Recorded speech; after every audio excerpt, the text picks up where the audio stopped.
الحمدللہ، اللہ کا لاکھ لاکھ شکر ہے کہ جس نے اپنی یاد کی توفیق اور موقع فراہم کیا۔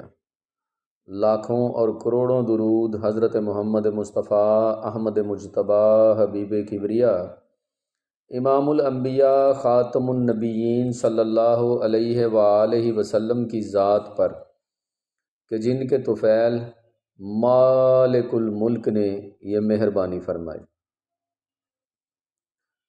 رمضان کی آمد ہے۔ رمضان کا مہینہ بڑا ہی مقدس مہینہ ہے، بڑی ہی برکتوں والا مہینہ ہے، بڑی ہی رحمتوں والا مہینہ ہے، اللہ کے فضل کا مہینہ ہے، اللہ کے کرم کا مہینہ ہے، جہنم سے آزادی کا مہینہ ہے، جنت کو جیتنے کا مہینہ ہے۔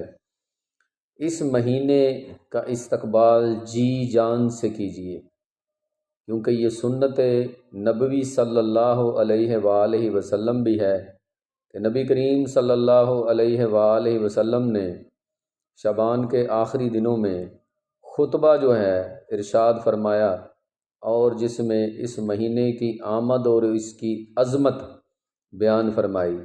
یہ بڑا عظیم مہینہ ہے، اور اللہ تبارک و تعالیٰ کی طرف سے امت محمدی صلی اللہ علیہ وآلہ وسلم کے لیے یہ کسی نعمت سے کم نہیں۔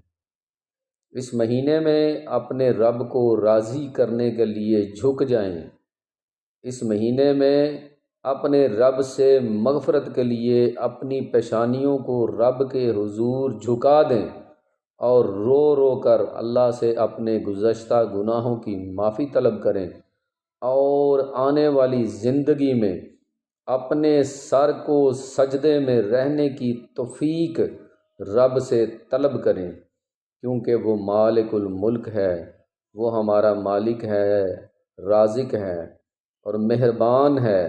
اس کی مہربانی کا اس سے سوال کیجئے، وہ غفور ہے، وہ رحیم ہے۔ اس سے سوال کریں اپنی مغفرت کا، اس کی رحمت کا، اور جھک جائیں۔ اس مہینے میں اللہ تبارک و تعالی جو ہے وہ اپنی مخلوق پر بہت زیادہ جو ہے وہ رحمت فرماتا ہے، اور بہت سے جہنمیوں کو جہنم سے آزادی ملتی ہے۔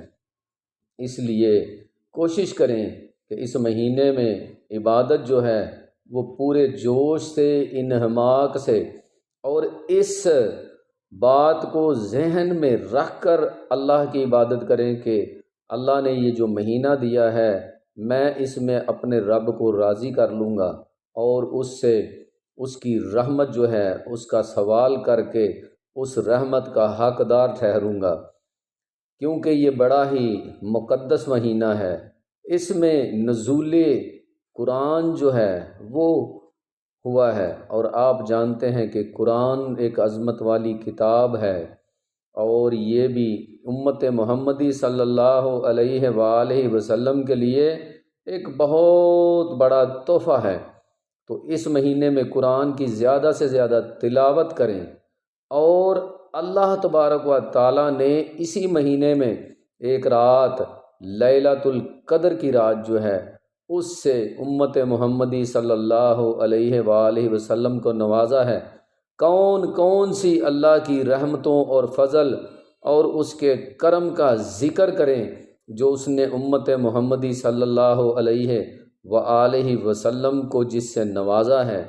یہ دیکھیں کہ رب کی رحمت تو بہانے ڈھونڈ رہی ہے کہ کسی نہ کسی طرح سے میں نبی کریم صلی اللہ علیہ وآلہ وسلم کے امتیوں کو بخش دوں۔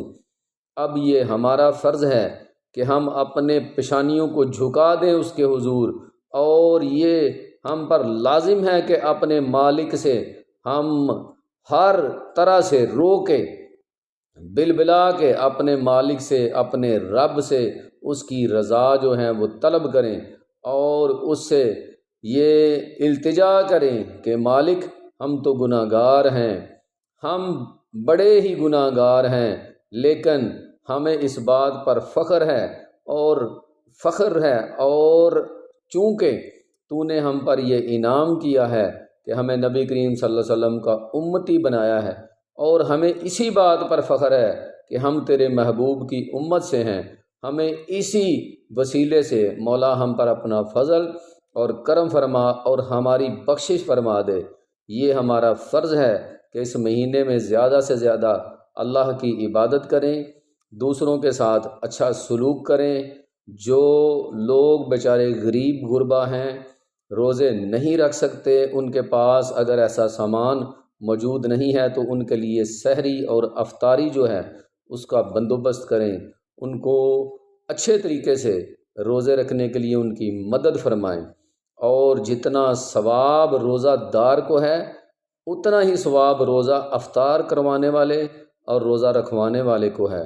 تو اس لیے ہمیں اس مقدس مہینے میں کسی بھی لمحے کو ضائع نہیں کرنا۔ ہم نے ہر لمحے اپنی سخاوت سے، اپنی عبادت سے اللہ کو راضی کرنے کی کوشش کرنی ہے۔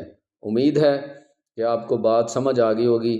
اللہ تبارک و تعالی عمل کرنے کی توفیق عطا فرمائے۔ وما علینا الا البلاغ المبین۔ السلام علیکم۔